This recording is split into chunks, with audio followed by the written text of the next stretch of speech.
I'm Franz Welser, music director of the Cleveland Orchestra, and I'm going to conduct at the Adrian Art Center in Miami on the 30th and 31st of January.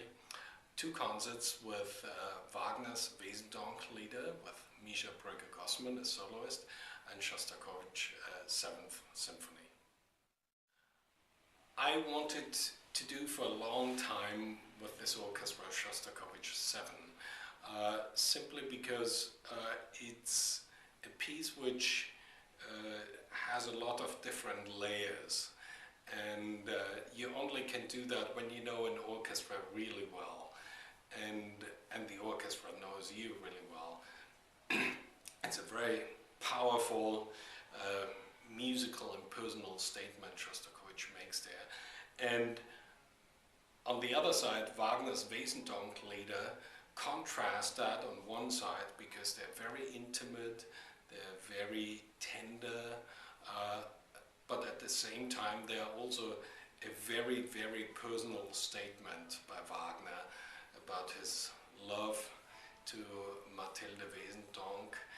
And so I think these two on one side, it's a good contrast, but it's also sort of, there's an a line which goes underneath.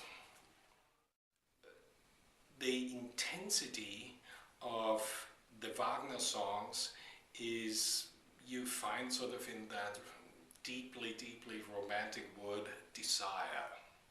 It's longing for your beloved one, and in the last song, which is called Dreams, he dreams of a different world. It refers to Tristan, where also there the love between Tristan and Isolde cannot really happen in this world. It has to go to a next world, and so that's why it only sort of takes place in your dreams.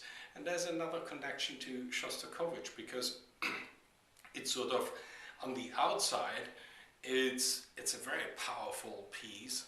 Friends of mine who came to the last performance in Cleveland, they said it's like a rock concert because, you know, it's loud, intense, but somehow that noise, if you want, is bleak.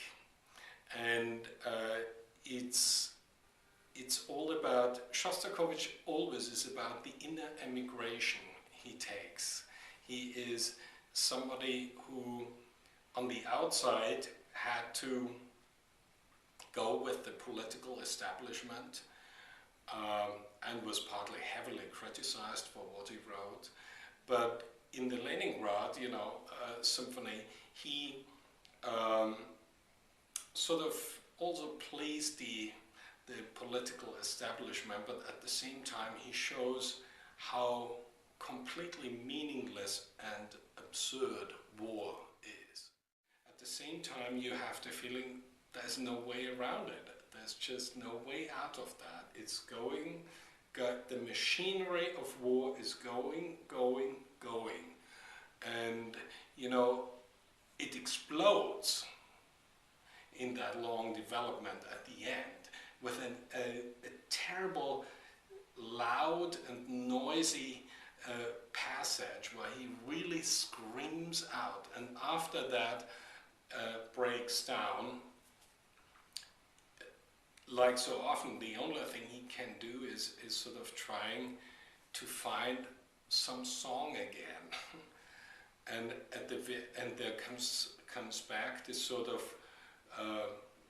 marching music at the very end, and where the music sort of becomes speechless. Like he would say, there's nothing more to say after that.